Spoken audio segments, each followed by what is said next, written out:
So one child says something and I say a different answer, which is obviously wrong. But I challenge my class, telling them, but I'm the teacher. I can never be wrong. Yeah. And they've got a few seconds when yeah, he's right, he's the teacher. So, but he's actually correct. So you always have to challenge me.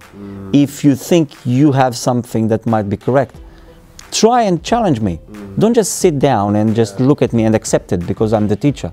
Try to challenge me and I'll explain you if I was correct or if you were correct. And we'll work it out together who's correct. But you need this sparkle in their eyes to see that they're interested. And that's when you see that they're actually interested in your subject. When they challenge you. Welcome to the show, Passion for Learning, Inspiring Teachers. We're about to have a conversation with the most charismatic couple in education. Two really inspiring French teachers, Gabriel and Mirela Chelaru, from Romania, and they teach French, so they're definitely bilingual. And they've definitely got some remarkable and fascinating insights on education and how we're going to take it forward to transcend to the next generation. Stay tuned.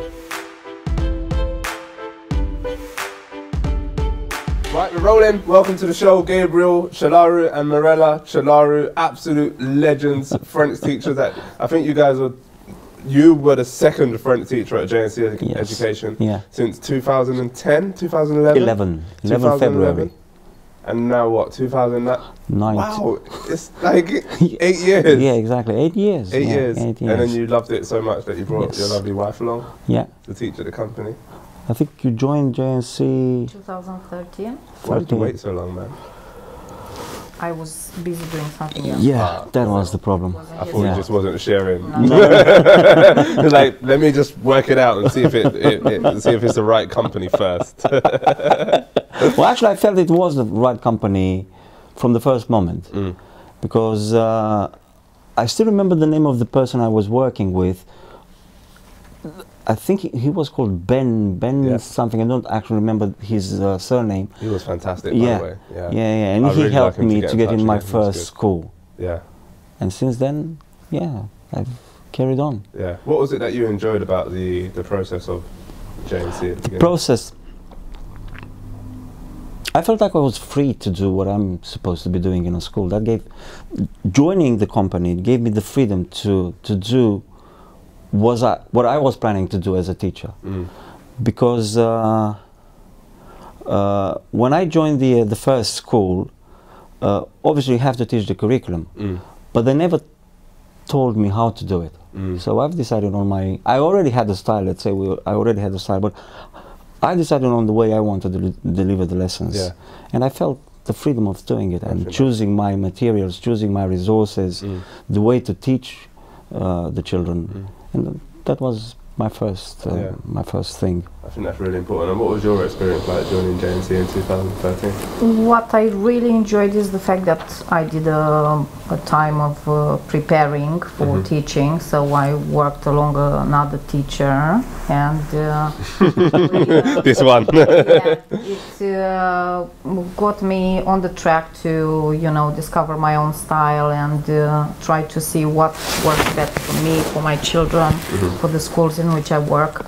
It's been lovely to discover more and more schools, to work with lots of different people, lots of different colleagues throughout London, and seeing that our family at JNC grew bigger and bigger and bigger, that now I don't even know everyone in the family. So at the beginning we were just a few. I remember the times when we had we knew everyone. Yeah, exactly. Everyone, But it's a great feeling to have a family growing. Yeah, great, absolutely. Someone stopped me in the street the other day and they're like, "You're Jazz, aren't you?" I'm like, "Yeah." I'm like, "Yeah, I work for your company." I was like, "Oh, amazing."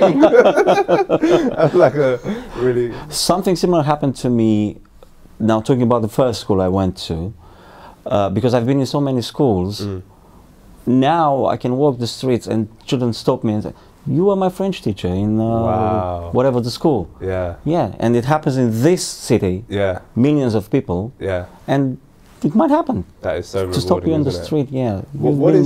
What is the difference between the schools that you both work at, and what do you think are the key things that they can learn from each other? Let's start with you, Gabriel. Well, I was talking to Mirella about one of her schools, and the biggest problem, from my point of view, is that they are lacking a set of clear rules that everyone has to apply throughout the schools in terms of behavior, let's say. And they treat children differently. Right. Instead of okay, we've got these rules for everyone, so we always have to we all have to follow these rules. We're not making exceptions for you or for you. So the rules have to apply to everyone. And I have a school, and they've been rated outstanding by Ofsted, and these rules were actually one of their motives why they were being rated outstanding, because their rules are exactly, and they've got the routines in place, and everything works like that, like in a watch, Swiss watch. You get into the school and you know who you have to go to talk to, you know what you have to do when you go to a classroom. Even if, as a supply, for example, because they had a few supply teachers last week, everything was already prepared for the supply teachers. You just go into the classroom, teach, and then go. I think that's a remarkable point, because a lot of us in education, like a lot of schools, don't think about that process. Like, what's it like for a supply teacher coming into the school? And not that either of you are supply teachers, but like, what's that experience like, and how can I make it more effective and impactful for them? Because a lot of schools, head teachers and so on, will go, oh, you know, supply teacher didn't do this or didn't do that. But did you create the environment for that to be made as easy as possible? Exactly. Yeah. Yeah. And what about you? What would you say your schools, like, how did they differ? I would say that from Gabriel schools, I would take the collaboration that they have. For instance, I remember last year he organized a French Day, and everyone in the school, I mean everyone, put their minds together. They created a timetable with various activities throughout 2 weeks, so 2 Mondays. And he only had to contribute with a few things, because everyone, you know, worked hard on that. And I would say this is something that It's Christchurch in Hampstead. I would say that that's something I find lacking in some of my schools. Maybe it's my fault, partly, because I'm trying to offer them too many resources, too many ideas about what to do. But I'm hoping to learn from his experience and you know, to change that. And something that I've noticed different throughout my schools is a way in which they encourage language to be learned, to be embraced by children throughout Key Stage 1 or Key Stage 2. So I have schools and head teachers that are absolutely amazing. Every time you present with an idea or you come with an idea, they are really open, and plus they suggest some other things you could be doing, and that's amazing, because we all use a bit of creativity. And there are some schools in which, as you said, math, English, that's is the base, and if you would like to do something else, there's never time for French, there's never time for something in art or music, something extra. All languages in those schools are used to fill up the time, the extra time. It's not, they don't, some of the schools... Wait, say that, what do you mean languages are used to fill up extra time? To cover PPA, PPA time. Instead of... They don't, they're not interested in performance. What the children learn, or what the children love about the language, or they're not interested in taking the language out of the classroom. Do you think that that's a kind of preset framework from the hierarchy, from sort of the government, say, or do you think that it's more of an individual choice for schools based upon what the head teacher likes or doesn't like? I think it's more about management. So I think it's more about head teachers, because in the recent years the government has encouraged schools, primary schools, to have more French and art and drama taught through the curriculum. But I think it's about the head teachers and their mindset.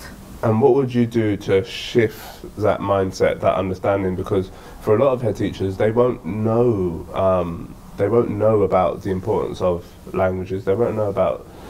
They will know about it. Sorry, I'm not being like anything like that. But they won't understand MFL. They won't understand the reasons why learning French is so important for children as well as you do, because they maybe haven't experienced it, you know. So how would you shape that?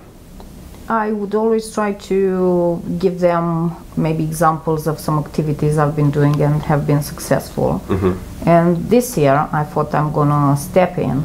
I'm gonna get a play rehearsed with the kids. Okay. And I'm just going to tell them a month in advance, mm-hmm. Look, we're gonna be ready to perform, mm-hmm. either in front of another class or in front of the entire school, it's up to you. Mm-hmm. But please, can you find some time in the calendar, in the timetable, to do that. Yeah. So, you know, trying to take the initiative, because yeah. sometimes you need to do that.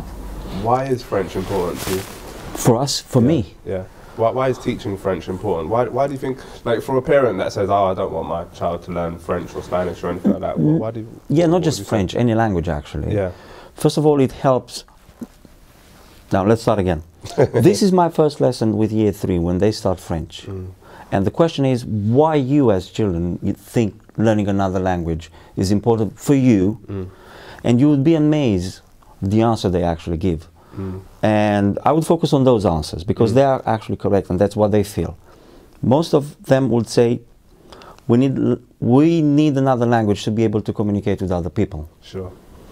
Then some of them would say, we need to learn another language because it's going to help us in our future careers.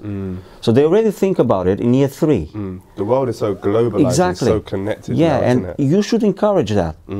Then they would say, other children would say, because it helps our brain to develop. Yeah. We would memorize things easier than we do just by not doing a language. But sometimes it's like the head teachers are in a school just to help the teachers, not to focus on the children. Because I would like them to be with me in my lesson, in that lesson, to see why the children think learning another language is important. Because once they see that the children themselves, they ask for a new language, I don't think you can say no to children. Yeah. So they would say, yeah, of course. Now I understand why it's important for you. Yeah. So we should increase the time for the lesson, give Monsieur Chalaru 15 more minutes, and that will help. But they should be in the lesson, my first lesson, in that first lesson. Yeah. And I think they would understand it. Yeah, because great. I can explain it to them, but the children will do it much better than I do it. Sure, yeah. Bringing that context. Exactly. But sometimes in that first lesson you have also children that say, well, I'm never going to leave Britain, so I don't need to learn another language. And that's the one you need to change the mindset for in the next lessons. So you need to show them that, for instance, they eat croissants every day, and that's not an English word. Yeah. You need to show them that people around the world say computer, but also we say some other words that were borrowed from different languages, like Italian, we say pizza. Yeah. And that's not an English word. So you need to teach them that languages can always be useful. And it's important to understand our legacy, where we come from, what language we speak, and where our language comes from. There's so much to learn about history and geography within modern foreign languages as well. Exactly. And linking those 3 subjects as well as many more, but linking those subjects together is so powerful. And also language creates such a platform for understanding and relatedness. Yeah. Because language actually shapes the way that we think. Yeah, exactly. Which is it's just remarkable, and then how we think is how we behave, and how we behave is how we perform, and the results that we achieve. Talking about that, I had a lesson recently about the numbers. I was teaching the numbers up to 100 to a few of my classes, and in French, the 100 is cent, spelled C-E-N-T. Yeah. And I've asked them, do you know what? How would you call 100 years? It's century. So how do you spell century? C-E-N-T-U and whatever. Yeah. And the eyes like, oh, but it begins with that bit. Right. How would you say a dollar is made of what? Tiny little cents is spelled exactly like this. And you would see the moment they understand that, well, our world is not just our classroom, it's bigger than that. And languages will help us understand understand the world. Yeah, and for me, one of the most fascinating and important things about language is, even for me personally, I want to be able to go in 5-10 years, I want to be able to go around the world and share my understanding of learning, share my passion for learning, share my enthusiasm, share my skill sets.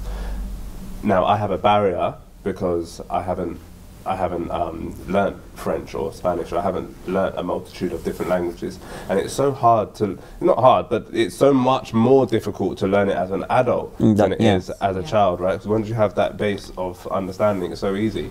And I would say, like, for other people, it's what we're trying to create as a society where you as a 5-10-year-old child, in 10 years time, you can go to any country, any environment, and you can perform to the highest of your ability because you have access to all of the tools. Yeah. And what we're doing at JNC here is we're giving them access to the resources to become who they want to be and to become really remarkable citizens in the world, not just Yeah. Yes, that's right. somebody who goes to work and goes, oh yeah, I just go to work to kind of pay the bills, and nobody. Yeah, exactly. It's not something to thrive Yeah, for. there's someone who is not actually really happy. Yes. Not successful, not happy. Yes.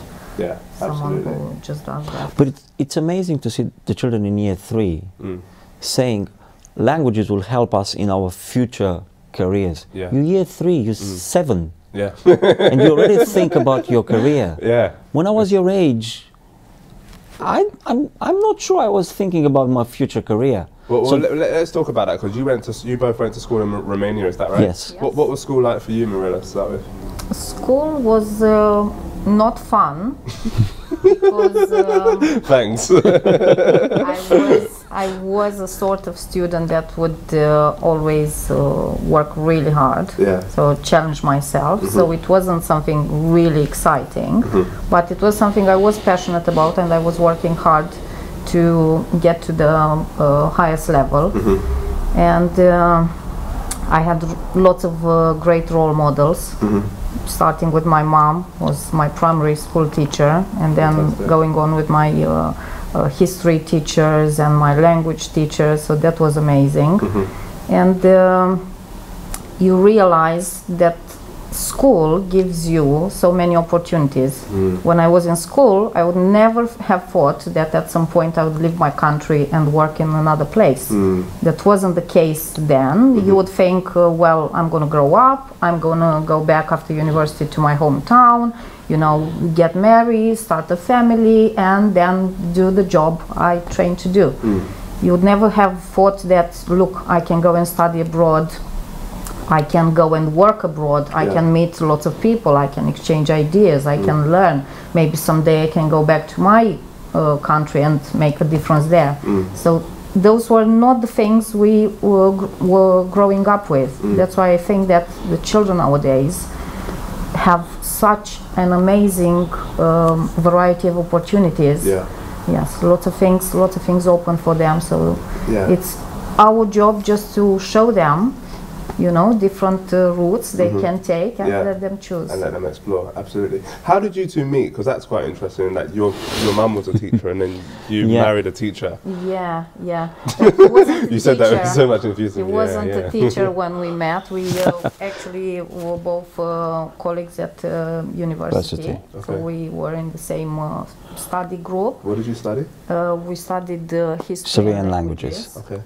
And we used to meet in the library when he Well, popped. the few times I went to the library. Did you go to the library more knowing that Mirella was there? I went to the library after I met Mirella. Right.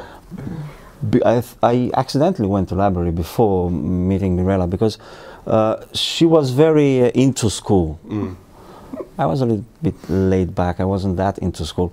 Only if I liked the teacher. That strikes me quite a lot, because it doesn't show in terms of the way that you deliver your lessons. Your lessons are very dynamic, very engaging, Yeah. very, very rigorous as well. So Yeah, how I did know. that come about? I know. I don't know how. I don't know why. But I was very. Sorry to interject, because what you said in terms of how you learned through school and how you were very sort of academic and very focused and stuff like that seems to me, from the outside looking in, that that's something that you would have said, and you would have said that you were more laid back, because your style is a lot more relaxed, a lot more toned down, whereas your style is more toned up. Yeah. You see, personally, that's not how I see myself. I see myself as quite a strict teacher. Yeah. But it's nice to see that other people perceive me differently. Yeah, no, you're definitely strict in a very calm, fluent. In a calm, fluent way. Yeah, for sure. Yeah. Yeah, but for school I was, you know, hardworking and not fun. It wasn't fun. Well, you're definitely fun now, Or which is great. I remember that at one time one of the teachers said, "You're so annoying." Who said that? One of my teachers, all teachers. Yeah. Because I was that child, you always have that child in the class who asks questions, you know, but questions that sometimes without putting their hand up, waiting. Sometimes, but the type of questions that the teachers find difficult to answer because they had to do a bit of research before answering the question, and that's why I encourage my children to be the way I used to be in school. Yes. And actually, I'm not sure if I should say that, but I like the annoying children in the class. I love that. Annoying. Yeah, annoying in a positive way, annoying, because they challenge me. Yes. And that's the way I become better as a teacher. Without the annoying children in the class, everything will be boring. Do you know, I want to do some research on that. I want to really understand the correlation between the teachers who were, quote unquote, I'm going to use your phrase, annoying in school. Yeah. Do they become more effective teachers than the A grade perfect students? I don't know. I don't know. I don't know. There is a correlation, and I want to find out what it is. I think so. But because they're a bit more creative and a bit more daring. And I think it doesn't matter if they become teachers, whatever they become, the ones that will have an open mind and will ask questions and always question your teaching and what you say to them, they will become more successful in whatever career they choose. Yeah, because in order to make change, whether it be in an organization or a school or whatever it is, you need to think differently, and you need to, if it's going to be change and you're going to grow, you're going to make the school better than it was last year or the year before, you have to do things different, right? And the people that do things different are often the kids that don't put their hands up to shout out answers or whatever it is. So that's one of the things that I'm very passionate about at JNC, in terms of making sure that we do give children access to that understanding, and that it's not like, okay, you're misbehaving, go and stand outside the classroom, but it's actually an understanding from a teaching standpoint. Why is that child behaving like that? What is he crying out for, or she crying out for? Is it attention? Is it that the work is too easy? Because too hard? Right, because when I was in school, I wasn't naughty, but you know, when things were too easy, then I would start chatting to my friends or whatever it was. Yeah, I would start becoming annoying, right? Yeah, and I would challenge teachers as well. Yeah. But that's what made me a really remarkable teacher, because I knew how to understand children who were like that. I'm actually doing, in my lessons, for example, let's say I'm getting answers from children, and sometimes so one child says something and I say a different answer, which is obviously wrong, but I challenge my class, telling them, but I'm the teacher. I can never be wrong. Yeah. And they've got a few seconds when he's right, he's the teacher, so, but he's actually correct. So you always have to challenge me. If you think you have something that might be correct, try and challenge me. Don't just sit down and just look at me and accept it because I'm the teacher. Try to challenge me, and I'll explain you if I was correct or if you were correct, and we'll work it out together who's correct. But you need this sparkle in their eyes to see that they're interested, and that's when you see that they're actually interested in your subject. When they challenge you.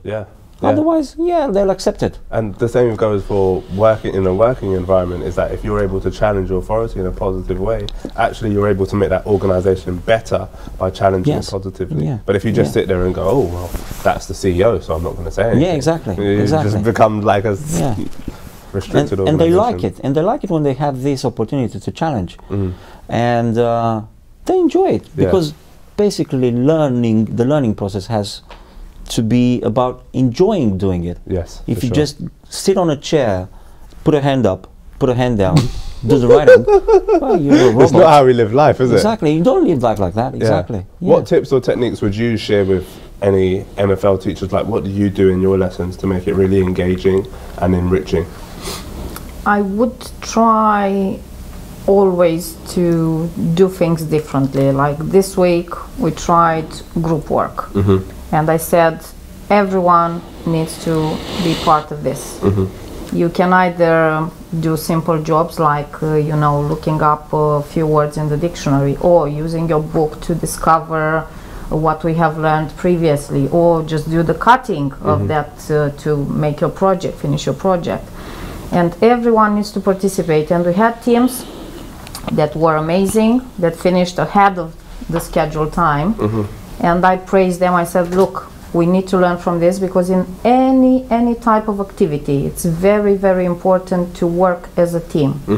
Yes. In any team there will be people who are better at doing something, who are better at doing something else. Sure. You just need to delegate, you need to try also to work together and try to finish so that you are successful. Can I just say, I wish I had you two, either of you two as French teachers when I was in primary school. Even my son now, he's learning French, and he's in nursery, right? He's 3, and he's learning French, and I'm very hesitant and like scared that in primary school he's not going to continue this learning, because he comes home and he's so excited about learning stuff, and you know, you just want that learning to continue because he's growing so much from it as a human being, not just as like, I know French, so what, right? But like, he's growing as a person. His personality is developing based upon his understanding shaped through language that he's learning at nursery.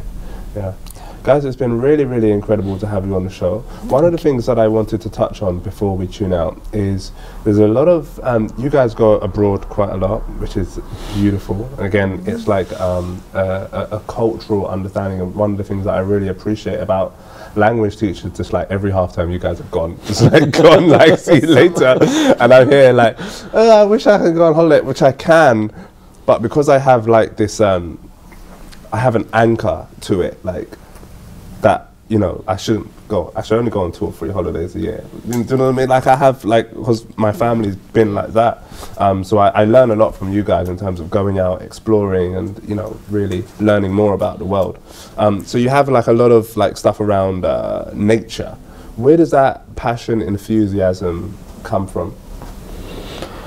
I would say working with children and with people, at some point you just need to step back and find a quiet place where you can you know, not have to talk to anyone, not have to hear anyone, not have to listen to anyone, just a bit of time for yourself, just a bit of time to relax and to try to enjoy what we have around us, because there's so many beautiful places. Of course, most of them were shaped and they are as they are because of us humans, well, people who made the mark, but you need to, I don't know, look after your well-being as well. Sure. And try to step back and do something that's positive and something you really enjoy. Sort of refreshing. Something for you. Yeah, sure. Back in my home village, so I've got my house here, and the woods, it's right behind the house. Okay. So it's my natural habitat, let's say, to go to the woods. Awesome. And I really, really like it, going to the woods. Again, that reminds me of when I was a boy back home. And it's so quiet. You can find peace in the woods. You can find the quiet that we're actually missing in a big busy city. Do you guys have like technology turn-off times, where you just turn off your phone or leave it in the cupboard? We do. Yeah. Sometimes because you're forced, you go to a remote place, you stay at a B&B and there's no signal. The Wi-Fi is not working, so you just cut off. But it's really good. It's really good. After a week, it's nice. you feel young again. Yeah, it is. I even went just a day without my phone the other day. I just left it in the cupboard and just left it there for the day. But it doesn't happen. It happened to me once to go to work without my phone. So when I'm in the city, it feels like I left one arm back home. Right. But when we're away in the woods, I don't care if I don't have my phone with me. I don't know why. You don't have a signal. Exactly. You know something? You're a really funny teacher. Every time when I used to do your lesson observations, I used to like be writing those. And I'm behind the screen like trying not to like cause a scene. Thank you. What's the funniest thing that you've heard from one of the children in one of your classes? Again, from one of my year 3s in my first lesson, what language do you speak back home? So everyone would say, well, I speak Pashto, I speak Spanish, I speak whatever. And one of the children, a very smart boy, he only speaks English at home. And he said, well, back home, we only speak normal. And I was like, oh, okay. That was it. That's all I speak normal. I love it. I love it. Guys, I think we're going to leave it there on that note. Humorous, entertaining, engaging, enriching, enthusiastic. Thank you. Thank you for having us. And really encouraging teachers. Thank you so much for being on the show. Looking forward to doing another one, maybe in 10 years. For sure, for sure. You're welcome on the show anytime. Thanks, guys. Thank you.